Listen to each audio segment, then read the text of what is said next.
ভিন্ন ধর্মী উদ্যোগ এবং খুবই সময়োপযোগী উদ্যোগ, এবং এর মাধ্যমে আমরা যে লক্ষ্যে পৌঁছাতে চাই অর্থাৎ কার্যকরী ইফেক্টিভ যে পরিকল্পনার পদ্ধতি, তারা এর বিষয়ে একমত হয়েছেন এবং সকলেই বলেছেন যে এই উদ্যোগটি নিঃসন্দেহে প্রশংসার দাবি রাখে। এবং তারা এও উল্লেখ করেছেন, তাদের শব্দ যদি আমি আপনাদের কাছে উপস্থাপন করতে চাই তাহলে বলতে হয় যে অতীতের যে পরিকল্পনাগুলো ছিল সেটি পরিকল্পনা গ্রহণ করার পরের দিন থেকে মৃত হয়ে যেত। অর্থাৎ ওই পরিকল্পনায় যে কৌশলগুলো ছিল, ওই পরিকল্পনায় যে লক্ষ্যগুলো স্থির করা হয়েছিল তা কখনোই বাস্তবায়িত করা হতো না। তার প্রমাণ আপনারা লক্ষ্য করেছেন যে কিভাবে স্বজনতোষী পৃষ্ঠপোষকতা দিয়ে প্রকল্পগুলো নির্বাচন করা হতো এবং প্রকল্প ব্যয়ে বাংলাদেশ অনেক ক্ষেত্রেই পতিত সরকারের আমলে রেকর্ড করেছে, যার সাথে বাস্তবের কোনো মিল নেই। এবং বর্তমান সরকার দায়িত্ব নেওয়ার সাথে সাথে ওই প্রকল্পগুলো পর্যালোচনা করে সিদ্ধান্ত গ্রহণের দিকে যাচ্ছে। অর্থাৎ যারা বিশেষজ্ঞ আছেন তাদের সাথে বাংলাদেশ সরকারের গৃহীত পদক্ষেপের একটা মিল পাওয়া যাচ্ছে। দ্বিতীয়ত, তারা উল্লেখ করেছেন যে অতীতের যে পরিকল্পনা পদ্ধতি, সেই পরিকল্পনা পদ্ধতিতে অনেকগুলো গলদ ছিল এবং সেই গলদ আপনারা প্রতিদিন আপনাদের প্রতিবেদনে প্রকাশ করছেন। অর্থাৎ কাঠামোগত গলদ, বাস্তবায়নের হার, প্রকল্প পরিচালক ঠিক সময়ে না নেওয়া, সময় বৃদ্ধি করা, কোনো প্রকল্পের ক্ষেত্রে চতুর্থ সংশোধন করা হয়েছে, কোনো প্রকল্পের ক্ষেত্রে প্রকল্প পরিচালক প্রকল্প একনেকে পাশ হওয়ার পরেও প্রকল্প পরিচালক নিয়োগ করা হয়নি।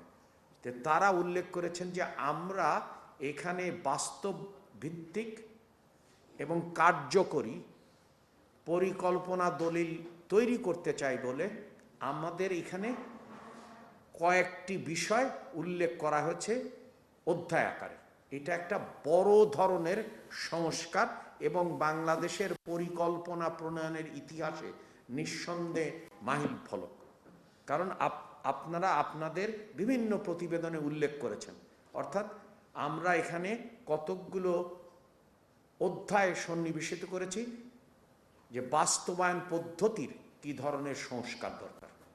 দ্বিতীয়ত, আমরা এখানে অন্তর্ভুক্ত করেছি যে কি প্রক্রিয়ায় পরিবীক্ষণ করা হবে, আন্তঃমন্ত্রণালয় সমন্বয় সাধন কিভাবে করা হবে, অর্থাৎ কিভাবে আমরা বুঝব যে প্রকল্পের অগ্রগতি কী। কারণ আপনারা দেখেছেন জুন সিনড্রোম, অর্থাৎ জুন মাসে আসলেই বিরাট একটা লাভ দেয়, তাহলে এটা যেন না হয় সেই জন্য আমরা দ্বিতীয় অধ্যায় হিসাবে যে সর্বদা পরিবেক্ষণ করতে হবে, মূল্যায়ন করতে হবে, এটা হচ্ছে দ্বিতীয় সংযোজন। তৃতীয় সংযোজন তথ্যের অবাধ প্রবাহ নিশ্চিত করা।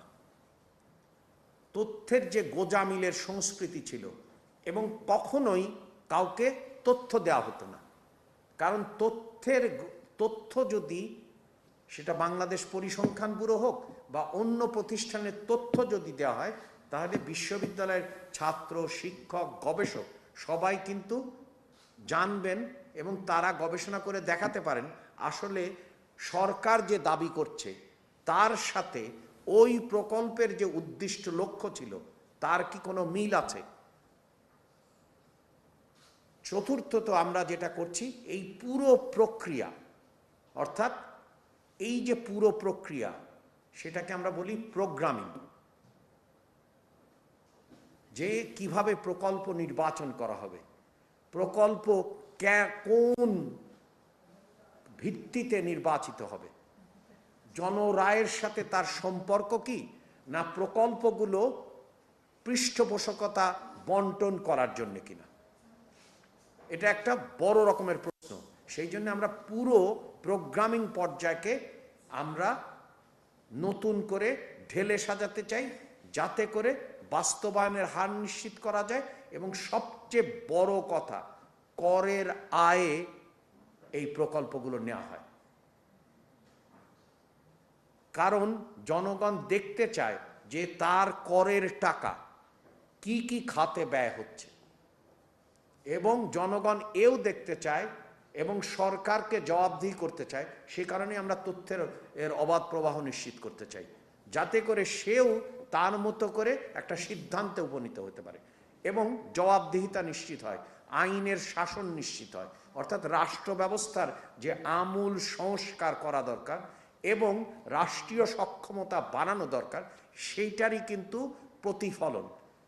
তার মানে ৭১-এর মুক্তিযুদ্ধের যেমন আমাদের লক্ষ্য নির্ধারণ করতে হবে যে সমতাভিত্তিক সমাজ কিভাবে হবে, মানবিক মর্যাদা কিভাবে নিশ্চিত হবে এবং সামাজিক সুবিচার কিভাবে নিশ্চিত হবে, যেটা আমাদের মাননীয় প্রধানমন্ত্রী উল্লেখ করেছেন যে মানবিক গণতান্ত্রিক কল্যাণ রাষ্ট্র। এই যে কাঠামোকে সামনে রেখে আমরা অর্থনৈতিক কৌশল ৫ বছরের জন্য নির্ধারণ করা হয়েছে এবং যার মাধ্যমে আইনের শাসন, জবাবদিহিতা এবং জনকল্যাণ নিশ্চিত করা হবে। আমরা যদি এক কথায় বলি তাহলে হচ্ছে যে এই বাংলাদেশের পরিকল্পনার ইতিহাসে, যেটাকে আজকের উপদেষ্টাগণ বলেছেন যে অতীতের সবগুলো পরিকল্পনাই প্রথম দিনেই মৃত হিসাবে আবির্ভূত হতো।